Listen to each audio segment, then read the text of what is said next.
ya, cuma satu kata memang namanya. Ini background saya mengajar kriptografi di semester ini, mengajar kriptografi juga selain Jarkomdat. Beberapa semester yang lalu mengajar literasi TIK juga pernah, mengajar pemrograman berorientasi objek juga pernah begitu. Dan ini kontak saya yang bisa kalian hubungi jika butuh sesuatu. Ya, terus beberapa rekaman perkuliahan, saya biasanya merekam perkuliahan. Jadi kalau misalkan tidak sempat hadir ketika misalkan ada sesi online, nanti kalian bisa nonton rekamannya seperti itu. Nah, untuk aturan perkuliahan online ya, ini sinkronus asinkronus, mungkin beberapa juga sudah tahu karena ini semester kedua kita melaksanakan perkuliahan dengan online, bahwa tidak dianjurkan ya, tidak dianjurkan sebenarnya tatap muka full 2 jam begitu. Jadi harus kombinasi LMS dengan pertemuan tatap muka online, dan maksimum itu 40, minimal 15 menit. Jadi seperti itu, bahkan kalau perlu bisa jadi di tiap pekan, untuk beberapa pekan mungkin tidak ada pertemuan hanya dengan materi di LMS. Nanti kita akan sesuaikan kondisinya seperti itu. Jadi mungkin tidak akan sepenuhnya setiap pekan akan ada tatap muka. Dan kalaupun ada tatap muka, kita batasin ya, maksimal hanya sekitar 40-50 menit. Oke, itu. Terus yang kedua, itu terkait dengan absensi. Saya rasa untuk absensi tidak akan ada yang berubah ya. Kalau misalkan kehadirannya kurang dari 75%, maka kalau kurang dari 75%, maka tidak akan terdaftar sebagai peserta ujian. Seperti itu. Nah, untuk penilaian ya, kesepakatan dari tim dosen Jarkomdat itu akan ada kuis mingguan ya. Jadi kuis mingguan yang ada di LMS itu nanti harus dikerjakan. Untuk tugas kelompoknya mungkin mekanismenya akan menyusul. Dan kedua komponen ini itu memberikan kontribusi yang paling besar untuk penilaian kalian di mata kuliah Jarkomdat ini ya, 40%. Nah, untuk UTS dan UAS masing-masing hanya 30%, isinya nanti ya pilihan ganda dan ada isian singkat begitu. Ya. Seperti ini. Ini beberapa referensi nanti yang bisa dibaca ya. Kira-kira untuk bagian awal perkuliahan ada yang perlu didiskusikan? Mau tanya, Pak. Ya, boleh. Misalnya kalau alat nih, misal gara-gara sinyal atau apa itu berapa menit, Pak? Kalau saya nggak apa-apa. Misalkan nggak bisa ikut di awal, ikutnya di akhir nggak masalah. Ya. Silakan disesuaikan kondisinya masing-masing. Kalau misalkan pun izin nggak bisa hadir ya nggak apa-apa. Silakan sampaikan saya di awal. Ya. Oh ya. Kalau absensinya itu gimana, Pak? Kalau untuk absensi, kemungkinan sih saya akan hadirkan ya. Kemungkinan saya akan hadirkan ya. Bisa nanti via tugas yang disubmit begitu. Tapi biasanya sih kalau saya hadirin terus gitu. Jadi maksud saya kalian misalkan pun ada kebutuhan yang lain, tidak masalah nggak hadir, yang penting tugasnya dikerjakan gitu. Jadi untuk absensi kalian tidak usah khawatir kalau di saya. Ya. Ada pertanyaan lagi? Biasanya saya hadirkan terus, 100% terus. Pak, mohon maaf, teman saya ada yang belum di ACC katanya. Ya, oh ya, ini juga nih, kadang-kadang belum ada request yang masuk, coba suruh join lagi. Kalau bisa joinnya pakai email tell you ya, jadi saya tidak perlu akses satu persatu, ya. Oh, baik, Pak. Ilham ya? Ilham bukan? Ya, seperti itu ya. Mungkin ya, kalau misalkan nanti ada yang mau ditanyakan terkait teknis perkuliahan dan sebagainya, silahkan sampaikan di grup. Ya, kita lanjut dulu perkuliahannya ya. Nggak masalah, kita lanjut ya. Ya, Pak.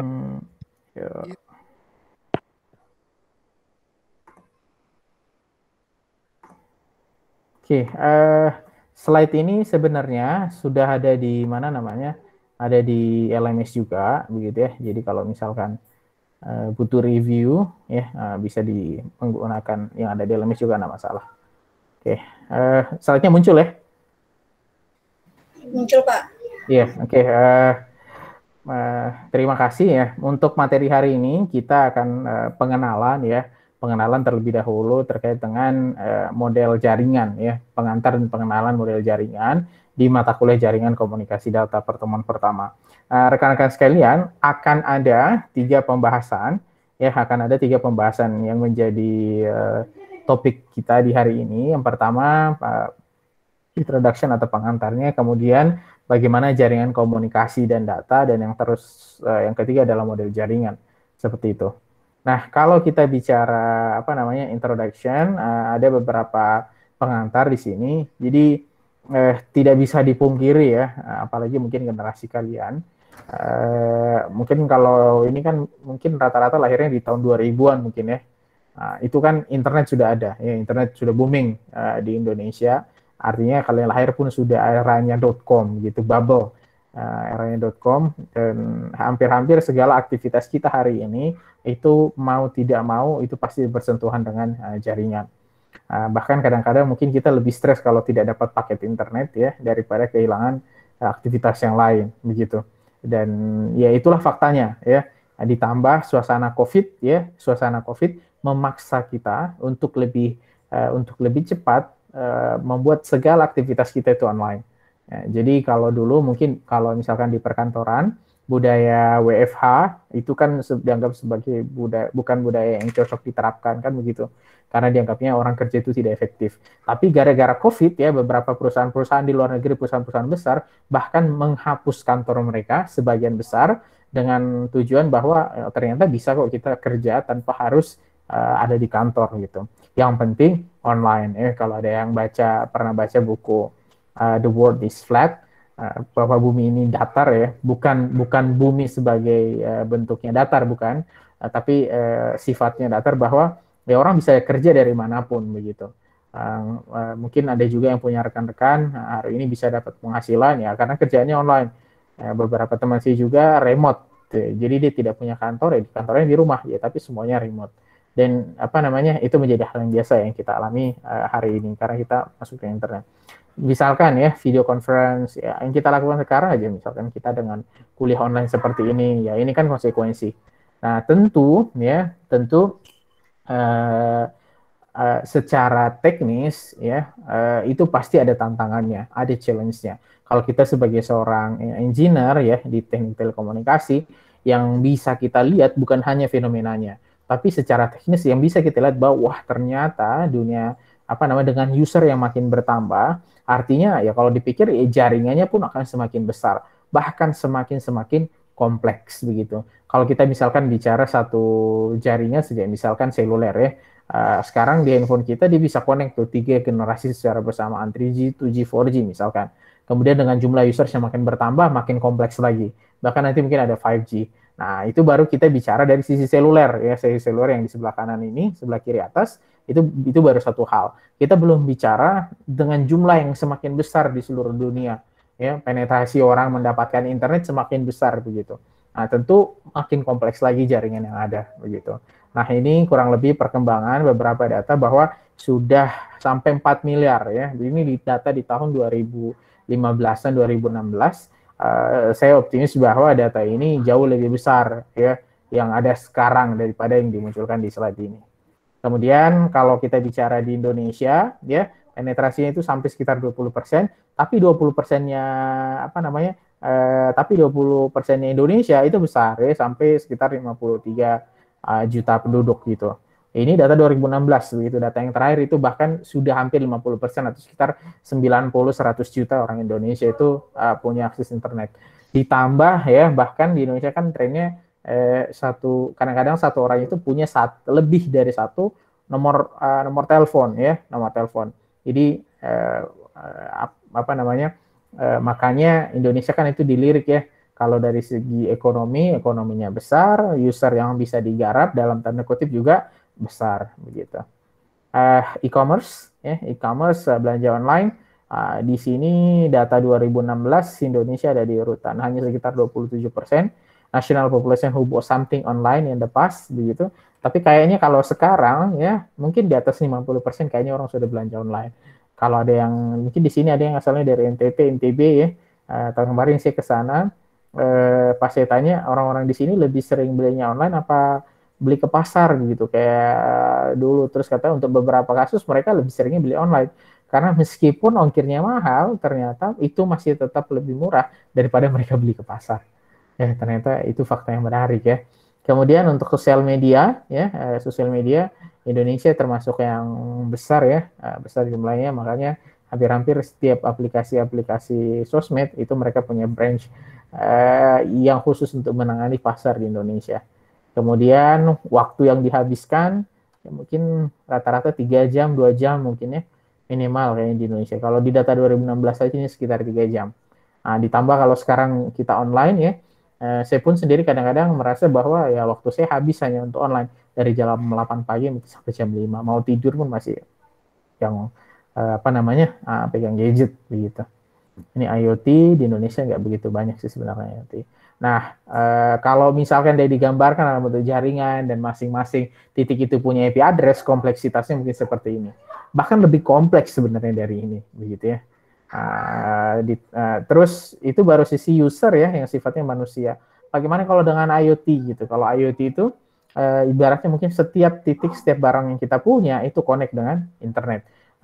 Taruhlah misalkan smart home, kalau orang punya aplikasi smart home atau install smart home di rumahnya, mungkin minimal 2 yang harus connect internet, minimal misalkan lampu atau ada kamera gitu ya, belum hal yang lain-lain, kalau kulkasnya juga bisa mungkin connect, kalau pagarnya mungkin bisa connect internet dan sebagainya. Artinya untuk satu rumah mungkin akan ada 6-7 IP address khusus untuk barang, bukan manusia begitu ya.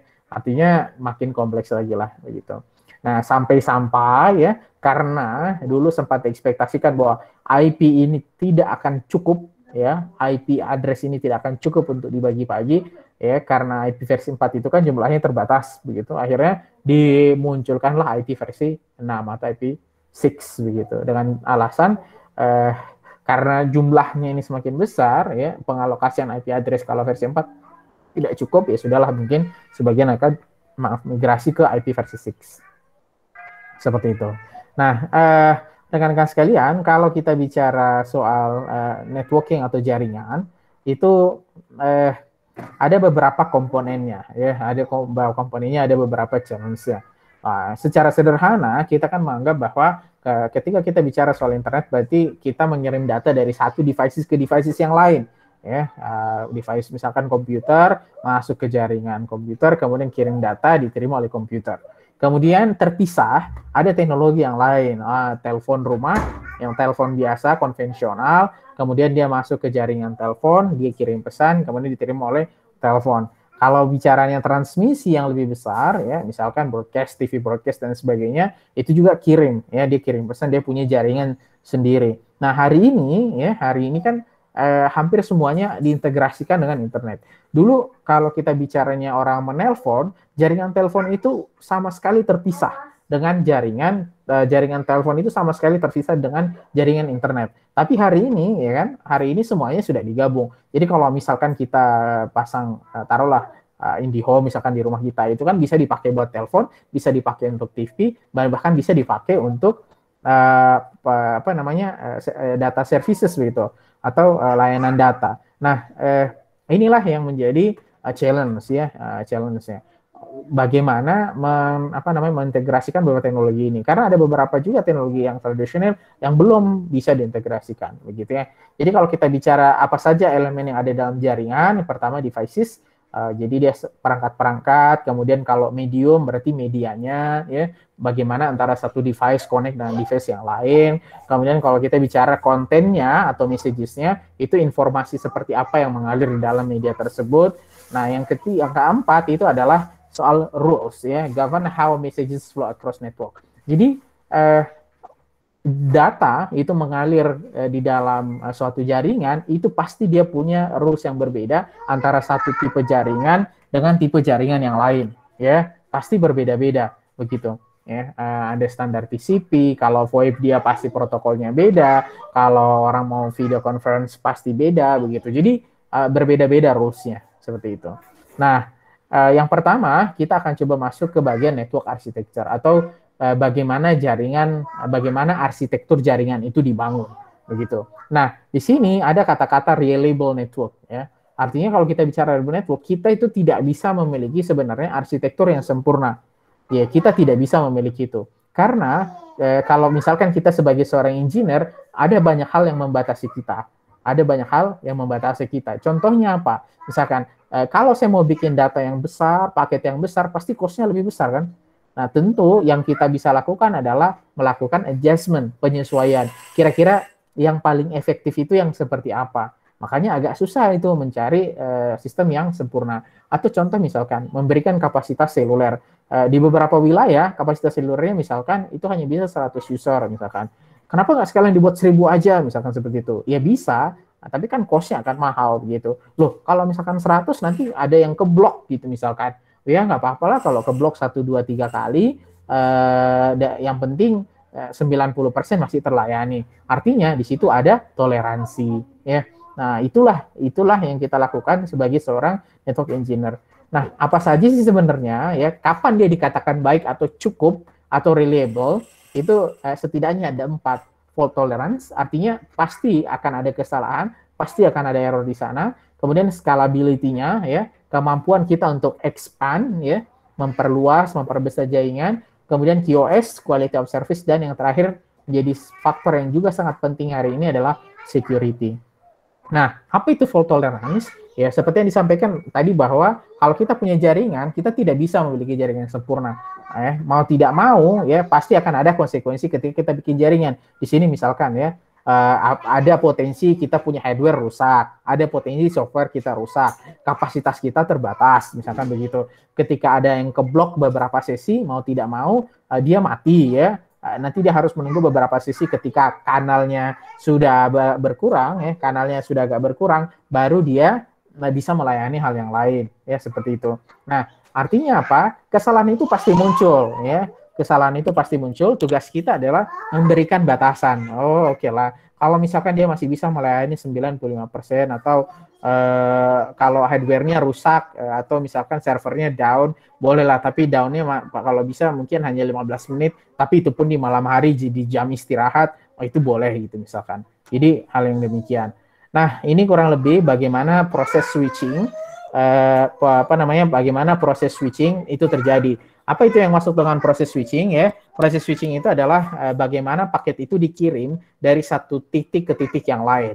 Nah, misalkan kita punya handphone kita ini mau mengakses WhatsApp. Kita mau mengakses WhatsApp. Nah, sebagian mungkin yang menggunakan SIM card-nya Telkomsel, berarti dia akan connect ke router-routernya Telkomsel. Sebagian yang lain juga sama ingin mengakses WhatsApp, karena dia punya operator yang berbeda, tentu dia akan mengakses router yang berbeda. Kan seperti itu. Makanya kalau kita bicaranya data, no fixed path is established. Paket are routed according to the best path available at the time. Jadi kadang-kadang ya karena makanya kan kenapa dia disebut internet? Karena router itu banyak yang connect gitu. Ya, mungkin satu wilayah 3, 4, 5 router, dia connect lagi dengan jaringan router yang lebih besar, connect lagi jaringan router yang lebih besar, bahkan kita connect sedunia dengan jaringan yang lebih besar. Artinya banyak jalur untuk menuju satu titik begitu. Nah, yang dilakukan dalam proses switching itu adalah mencari rute yang terbaik, ya, seperti itu. Nah, mekanisme untuk memilih rute-rute yang terbaik itu biasanya protokolnya beda-beda atau aturannya berbeda-beda. Nah, itu yang pertama, begitu ya. Yang kedua adalah soal scalability. Artinya apa? Jaringan bersifat scalable, artinya mampu beradaptasi dengan cepat, mendukung pengguna baru tanpa mengganggu atau mempengaruhi kinerja layanan atau yang lama. Nah, contohnya karakteristik internet yang dapat memenuhi user demand itu dari sisi hierarki, standarnya apa sama protokolnya apa. Jadi kalau misalkan ya, saya punya jaringan. Oke, saya punya jaringan. Ketika saya mau menambah kapasitasnya, kayak ada yang mau join ya.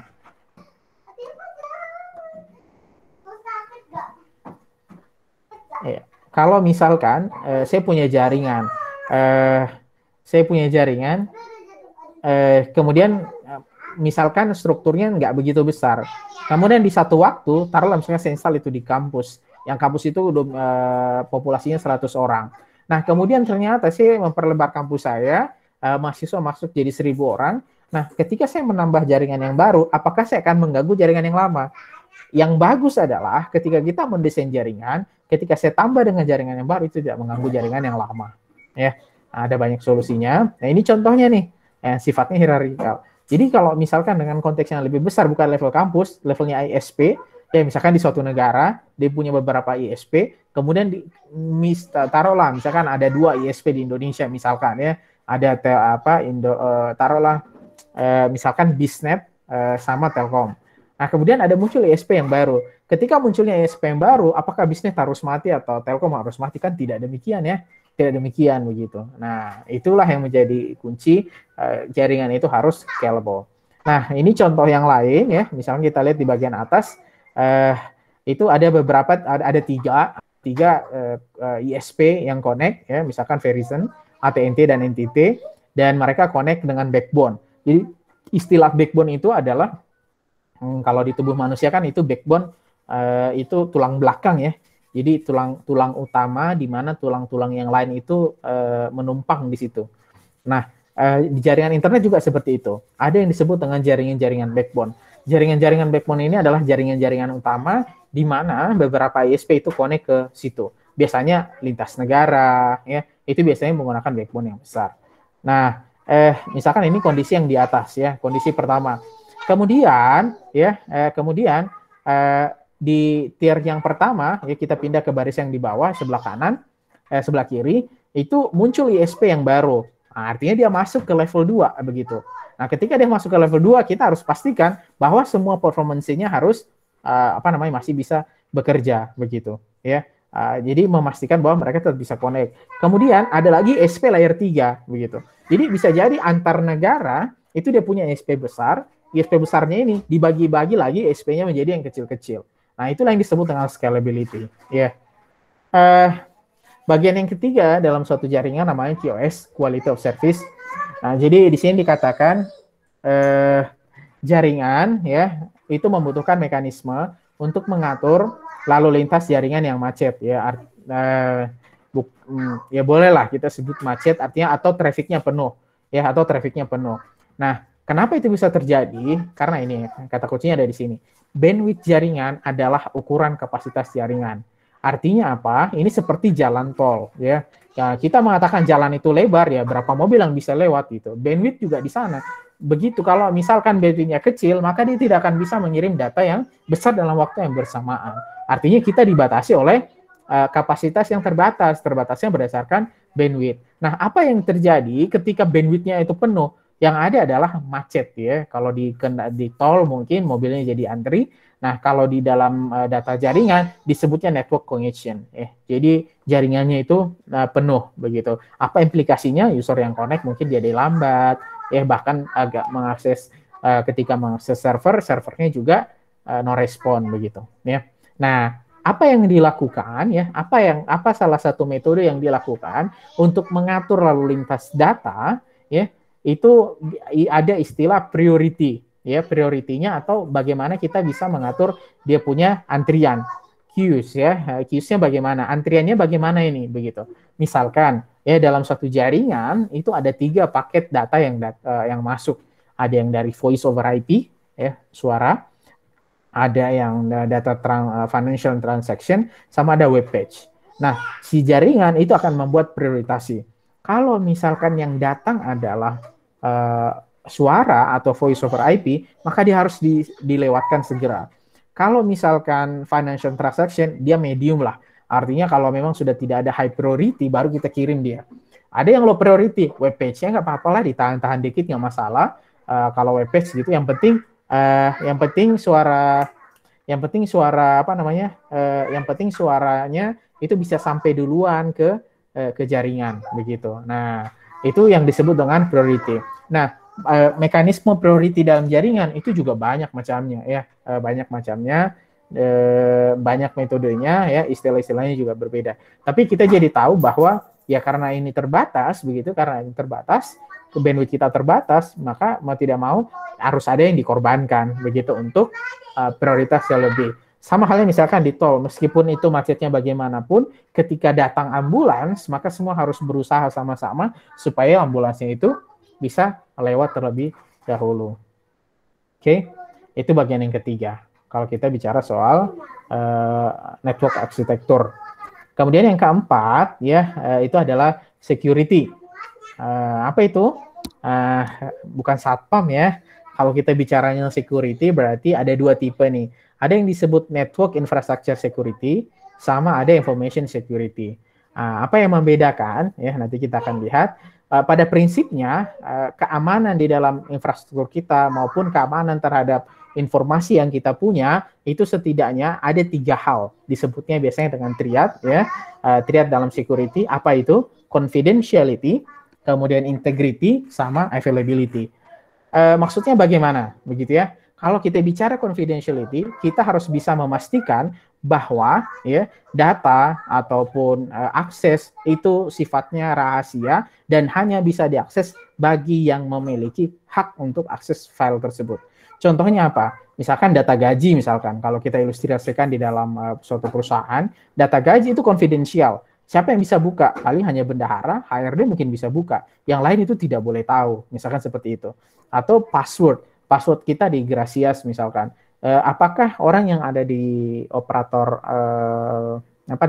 di ruang operatornya Cisco, Telio boleh mengakses password kita? Tidak boleh, ya karena itu sifatnya konfidensial. Ya tidak boleh orang lain yang tidak punya hak mengambil melihat data-data tersebut.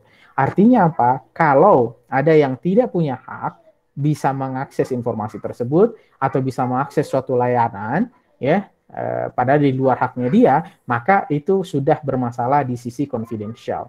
Nah, kita harus menjaga yang konfidensial tetap konfidensial sesuai dengan haknya dia. Itu kita bicaranya security. Ini yang jadi goalnya security. Yang kedua adalah apa yang kita mau amankan itu adalah integrity. Apa itu integrity? Integrity itu bicaranya soal misalkan ya, saya punya data, saya kirim data di jaringan, saya kirim pesan ke teman saya misalkan halo, harusnya yang sampai ke rekan saya itu halo, bukan hello misalkan atau hai, karena modifikasi di tengah jalan.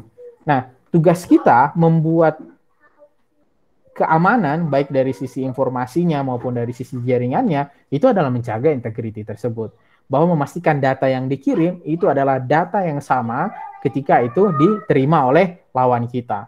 Nah, ada beberapa metode kalau dia sifatnya di komen, misalkan digital signatures dan sebagainya. Nah, itu kan menjaga integrity-nya.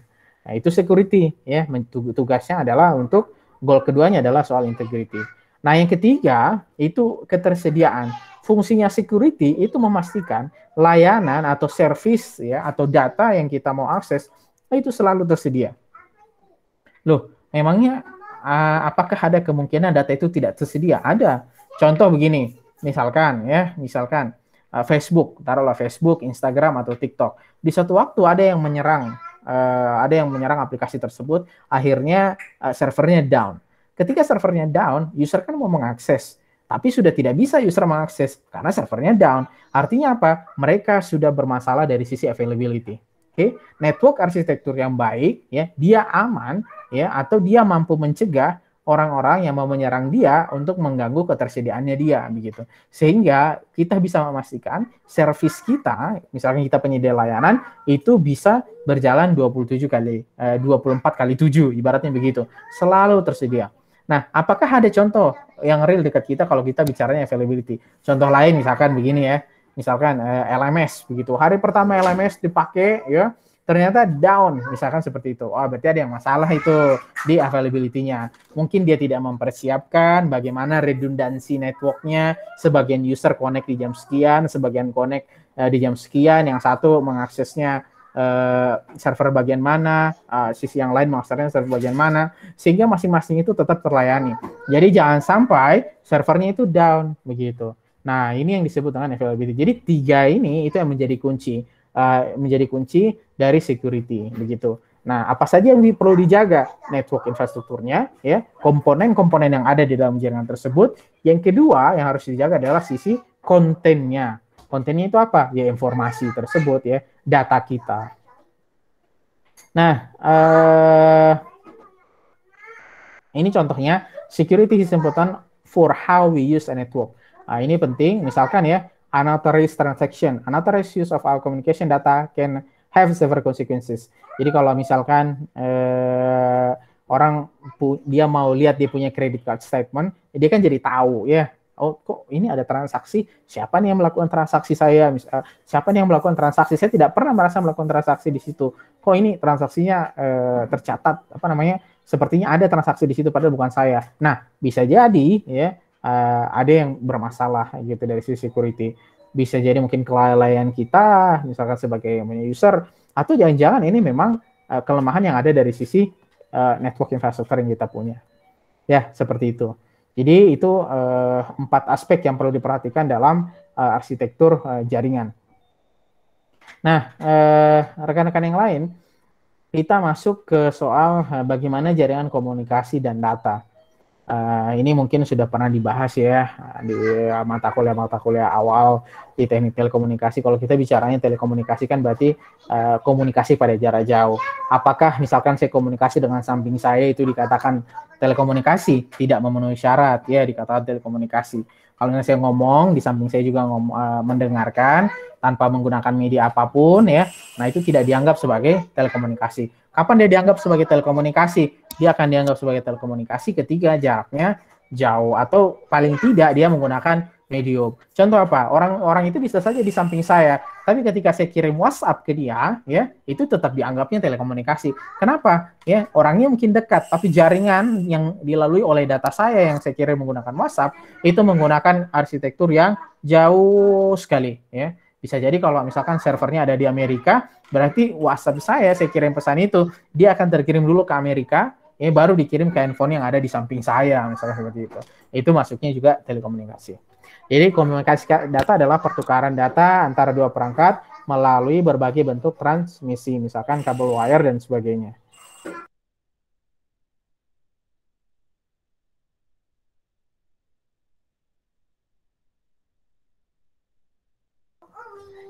Oke, ini contoh ya sistem komunikasi data ya. Jadi misalkan tentu kalau orang mau mengirim data, dia itu kan harusnya punya aturan ya. Kenapa butuh aturan? Karena kalau misalkan kita mengirim tanpa menggunakan aturan, maka si penerima kita itu juga dia tidak akan bisa mendapatkan informasi yang sama. Ilustrasinya bagaimana? Misalkan ketika saya mengirim data atau saya mengirim taruhlah cake gitu ya, kue. Ketika saya kirim, saya punya aturan, kue ini akan saya potong 4. Oke? Kue ini akan utuh kalau 4 potongan itu digabung jadi 1. Ternyata aturan di penerima saya mengatakan bahwa kue ini akan jadi utuh kalau ada 3 potongan yang saya gabung.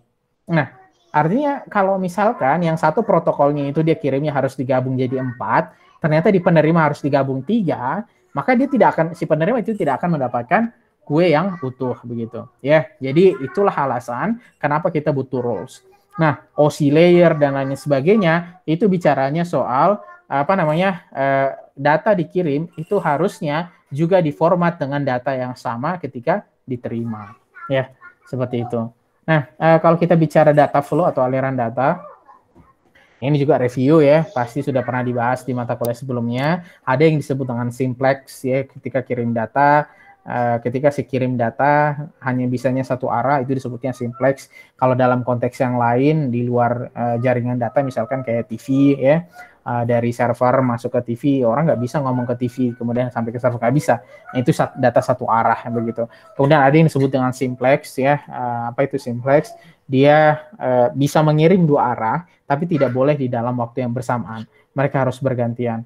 Kemudian ada juga yang data boleh mereka bersamaan untuk mengirimnya atau disebutnya dengan full duplex. Oke, itu terkait dengan data.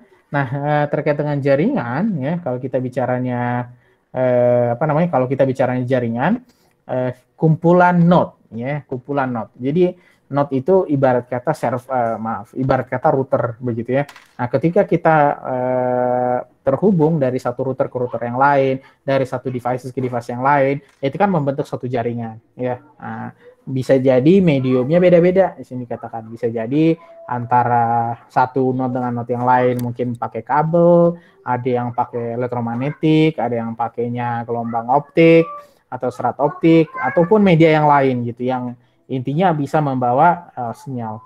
Oke, itu bicara jaringan. Nah, bagaimana kriteria dari suatu jaringan ya? Pertama, itu setidaknya tadi kalau di depan itu ada 4 yang perlu dilihat dari segi network infrastructure. Nah, kalau dari network secara umum itu ada 3 di sini ya, performance-nya. Biasanya performance itu tergantung network elemennya. Cara mengukurnya bagaimana untuk mengukur satu performance jaringan? Minimal ya, delay sama throughput. ya. Makanya nanti kalau misalkan ada yang mengambil TA-nya bicara jaringan, biasanya pertanyaan begini, bagaimana kamu mengukur performansi jaringan yang kamu buat? Atau bagaimana kamu mengukur sistem jaringan yang kamu buat? Nah, yang biasanya kita lakukan adalah kita ukur parameter delay sama throughput-nya. Delay itu bicara berapa lama waktu yang dibutuhkan data itu dikirim dari penerima dan tiba di data dikirim dari sender kemudian diterima oleh penerima kita. Nah, durasi waktunya itu delay. Nah, kalau throughput berapa nih maksimum berapa maksimum megabit capacity kita tuh berapa gitu. Misalkan ternyata throughput yang itu adalah 100 Mbps gitu. Kita bisa nih sampai ke throughput 100 Mbps. Nah, berarti itulah performansinya. Mana yang performansinya bagus antara 2G sama 4G atau 3G sama 4G? Bagusan 4G. Kok bisa throughputnya 3G itu hanya 2 Mbps, sedangkan throughputnya 4G misalkan itu bisa sampai 60 Mbps, 100 Mbps. Oke, seperti itu. Kemudian komponen yang kedua adalah reliability, failure rate of network component. Berapa sering network kita itu failure gitu. Nah, kalau jarang-jarang dia failure, hanya satu kejadian dalam 1 tahun, cincai lah, masih reliable kita punya network. Tapi kalau misalnya dalam 1 bulan ini selalu down misalkan, nah berarti network kita nggak reliable, kita harus desain ulang. Ini failure-nya kenapa nih? Begitu, apa desainnya yang salah, gitu, apa desainnya nggak efektif, dan sebagainya. Nah, makanya cara mengukurnya in term of availability, begitu. Jadi kalau misalkan servernya down, terus setiap minggu down, setiap malam minggu down, setiap malam Jumat down misalkan, berarti ada masalah nih dengan availability kita. Artinya kalau masalah berarti reliability nggak bagus gitu. Mungkin harus didesain ulang. Terus kalau bicaranya security data protection against corruption, loss or data due to error atau malicious user banyak bukan hanya losses sebenarnya. Error pasti bisa jadi dia menyebabkan error. Dan data kita diambil oleh orang lain bisa atau ada orang yang mengakses server kita tanpa izin itu bisa. Nah, itu kita tidak mau hal itu terjadi Jadi makanya sekarang kalau saya nggak tahu kalau di antara kalian ada yang tertarik bikin startup kemudian mau bikin startup fintech misalkan. Nah, sebelum kalian mengajukan izin misalkan ke OJK, Otoritas Jasa Keuangan nih, mau bikin perusahaan keuangan begitu, bikin kayak Flip dan sebagainya, itu kalian harus minta izin kan ke otoritas tertentu.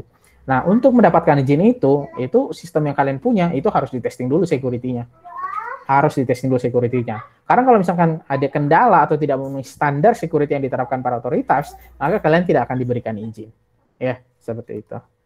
Oke, tipe kalau kita bicaranya secara physical structure, ada tipe connection disebut dengan point to point single transmitter, single receiver, ada yang disebut dengan multi point ke multiple receive of a single transmission. Kemudian kalau kita bicaranya physical ada connection of devices, ada tipe transmisi unicast, multicast sama broadcast. Lebih dalam nanti kita akan bahas mungkin di pertemuan-pertemuan berikutnya. Nah, tapi ini pengantar saja, ini point to point station ke station. Kalau kita bicaranya multi point, dari satu mainframe connect ke beberapa station kalau bicaranya ini multi point Kalau topologi ini juga saya sudah pernah di GTPT Itu ada mesh, star, bus sama ring. Ini mesh Nah, setiap node itu terhubung langsung dengan node yang lain. Ini punya kelemahan. Kelemahannya apa? Terlalu banyak cost yang kita butuhkan untuk menghubungkan setiap titiknya. Kelebihannya apa? Satu node putus, no problem at all gitu. Tidak akan ada masalah sama sekali gitu. Karena dia tetap bisa punya jalur yang lain. Nah, kalau hub, hub satu putus, sudah kita akan kehilangan. Misalkan station yang paling kiri ini putus jaringannya ke hub, kemudian stasiun yang di sebelahnya mau connect ke dia, sudah tidak ada jalan lagi, karena koneksinya dia ke hub terputus.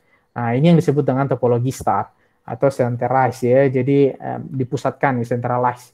Koneksi semua node itu masuk ke satu titik. Apa kelebihannya? Cost-nya lebih hemat, efisiensi, karena semuanya terpusat.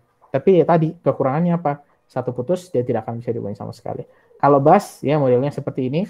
Biasanya yang pakai ini apa? Warnet Biasanya warnet ada yang modelnya begini. Jadi kabel N terhubung lagi dengan kabel yang lain. Nah, di setiap percabangannya itu dia akan connect ke masing-masing station. ya, bahas topologi. Warnet juga seringnya pakai dasar topologi. Ring, ya, biasanya kalau ring ini dipakainya buat backbone. Misalkan di Indonesia, salah satu backbone itu adalah ring Indonesia Tengah itu, dari Surabaya connect ke Banjarmasin, Banjarmasin connect ke Makassar, Makassar connect-nya ke Surabaya. Itu ring dia punya. Kenapa? Itu jaringan backbone, jaringan utama. Kalau misalkan koneksi antara Makassar itu putus dengan Surabaya, orang yang di Pulau Jawa itu masih tetap bisa connect ke Sulawesi. Bagaimana caranya? Dia akan melalui Banjarmasin terlebih dahulu, Banjarmasin connect ke Makassar. Seperti itu. Ini hybrid. Kenapa disebutnya hybrid? Ini kombinasi. Kombinasinya apa? Kalau dalam kasus yang ditunjukkan di sini, kombinasinya ada hub, berarti ada star di sana, kemudian ada satu jalur, dan setiap jalur mempunyai cabang masing-masing untuk step station, disebutnya dengan bus network. Oke, ini soal kategori jaringan, ada LAN, WAN, sama MAN. Apa bedanya? Kalau LAN itu short distances, contohnya lokal ya, koneksi lokal kita, warnet, kita connect di rumah kita, pakai IndiHome router yang di home kita, atau jaringan kecil lah intinya, itu LAN. Kalau disebutnya wide ya, ini sudah jaraknya jauh, atau long distances, provide connectivity over large area. Nah, ada yang lebih besar lagi, namanya MAN atau Metropolitan Area Network. Ya, namanya saja metropolitan. Ya. Dia bisa saja mengcover itu satu kota. Ini contohnya, isolated LAN connected to 12 computer to a hub in a closet. Nah, ini contohnya nih, misalkan di warnet ya. Jadi setiap setiap komputer yang ada itu terhubungnya ke satu hub ya, atau satu router lah misalkan. Intinya ada satu titik pusat. Nah, kenapa dia disebutnya isolated? Ya karena dari luar mungkin dia tidak bisa diakses. Oke. Kalau WAN bagaimana? Ya, ini contohnya. Ya, jadi kalau misalkan dia punya sistem di sini A, B sama C, dia terhubung ke beberapa switch ya, atau beberapa router yang menghubungkan antara satu WAN dengan WAN yang lain. Nah, yang di atas ini dia menggunakan switch WAN, yang di bawah dia point to point, tapi juga tetap WAN. Kenapa? Jaraknya jauh. Oke. Nah, bagaimana kalau misalkan jaringan tersebut digabungkan? Kira-kira ilustrasinya seperti apa? Ilustrasinya seperti yang ada di gambar ini. Ya, jadi ada LAN, dia connect ke router lokal. Nah, untuk connect ke router yang utama, ya, dia akan mengakses menggunakan point to point WAN. Oke. Nah, begitupun di tempat yang lain, ya, dari tempat yang lain di sebelah kanan itu ada beberapa LAN, dia connect ke satu hub, ya, kemudian connect ke satu router. Nah, untuk dapat akses itu harus terhubung dengan router yang jaraknya jauh. Nah, itu point to point WAN. Nah, kemudian di tengah ya, itu ada interkoneksi dengan switch WAN. Jadi beberapa WAN yang punya switch itu saling terhubung, dan di atasnya juga dengan jarak yang jauh ada modem dan terhubung juga dengan modem yang lain, tapi dia point to point WAN yang baru terhubung ke satu PC. Oke, itu kemudian kalau kita bicaranya internet, ya semua orang tidak bisa lepas ya dari internet. Tugasnya adalah sistem komunikasi yang membawa banyak informasi, ujung jari, dan mengaturnya untuk kita gunakan. Nah, bagaimana sebenarnya internet bekerja? Ya, ilustrasinya sebenarnya mirip dengan ini, ya, tapi dia lebih kompleks lagi. Contohnya bagaimana? Seperti inilah. Jadi ada ISP nasional, ada ISP itu apa? Internet Service Provider. Ya. Jadi dia penyedia jasa. Misalkan Telkom ada Bisnet gitu. Sebenarnya mereka juga connect ke ISP yang sifatnya internasional begitu. Pasti itu, ya. Mungkin ada yang connect-nya via Singapura, ada yang connect-nya via Australia, dan sebagainya. Ya. Itu dua ya, ada yang sifatnya structure, ada yang sifatnya hierarki, ada yang sifatnya contohnya interkoneksi nasional ISP. Jadi antara satu nasional ISP dengan ISP yang lain. Oke, 3 menit lagi ya. Bicara protokol, protokol itu aturan ya. Jadi saya suka mengilustrasikannya begini. Kalau kita bicara protokol, itu mirip seperti MC. Jadi kalau orang punya acara, ya, punya seminar, MC kan yang mengatur jalannya acara ya. Kapan pembicaranya menyampaikan pidatonya, kapan boleh sesi tanya jawab, kemudian kapan acaranya dimulai, kapan acaranya selesai, itu semua yang mengatur adalah MC. Nah, protokol pun demikian. Di dalam komputer, ya, di dalam jaringan data, itu ada protokol. Protokol itu yang mengatur kapan kita mengatakan satu paket itu lebarnya sekian milisecond, kapan kita mengatakan bahwa, oh yang sekarang data yang kita baca, itu adalah data layer 7. Oh, data yang kita baca, ini IP address. IP address itu beradanya dari paket sekian sampai paket sekian. Itu semuanya ada aturannya. Oh, lebar bitnya itu berapa? Itu semuanya ada protokolnya, ada aturannya. Nah, apa saja elemennya protokol? Ada 3 nih, sintaks, semantik, sama timing. Kalau bicaranya sintaks, itu dia yang dilihat adalah structure atau format datanya. Oke? Nah, apa yang diindikasi? Dia mengindikasikan how to read the bits. Bagaimana kita membaca bit. Jadi kita menandai bahwa bit sekian sampai bit sekian itu artinya ini. Bit sekian sampai bit sekian itu artinya ini. Ya. Kemudian jadi membacanya itu lebih ke sini nih, maaf ya. Field delineation. Jadi batas layer itu headernya dari bit sekian sampai sekian. Tapi dia tidak membaca kontennya. Ya, dia tidak mengartikan kontennya. Kemudian ada 100 bit yang masuk gitu. Oh, enggak apa-apa. 10 bit di awal itu tugasnya ini, 10 bit selanjutnya tugasnya ini, 10 bit header selanjutnya itu tugasnya ini. Nah, ini tugasnya dia, sintaks ya. Dia membaca bit tapi tidak menginterpretasi isinya. Hanya tahu, oh, ini posisi headernya, ini posisi headernya, ini posisi headernya. Kalau semantik, ya baru dia punya tugas. Oke, header yang tadi itu posisinya di mana? Sintaks yang baca. Oke, semantik tugasnya apa? Menginterpretasikan. Oh, ternyata isinya 101010. Oh, berarti kalau isinya 1010 sekian, itu isi IP address-nya 192.168 dan sebagainya. Oke, nah itu semantik. Kalau timing, kalau kita lihat tekstual kan itu bicaranya masalah waktu ya. When data should be sent and what speed at which data should be sent or speed at which it is being received ya. Dengan kecepatan seperti apa, ya bagaimana mekanisme kita kirim, kapan dikirim, kapan diterima, itu elemen timing yang ada di protokol. Oke, mungkin itu dulu ya yang bisa saya sampaikan. Kira-kira untuk sampai di sini ada yang perlu didiskusikan? Untuk model jaringannya mungkin kita akan lanjut sajalah di pertemuan berikutnya. Ya. Kira-kira ada yang perlu didiskusikan, rekan-rekan sekalian? Tidak ada? Mungkin sudah jelas, Pak. Belum ada, Pak. Oke. Belum ada, Pak. Oke, terima kasih ya. Mungkin itu ya dulu untuk pertemuan hari ini. Kalau tidak ada yang ingin didiskusikan, untuk kuisnya mungkin saya akan infokan lagi nanti ya. Kuis satunya, kapan mulai dikerjakan.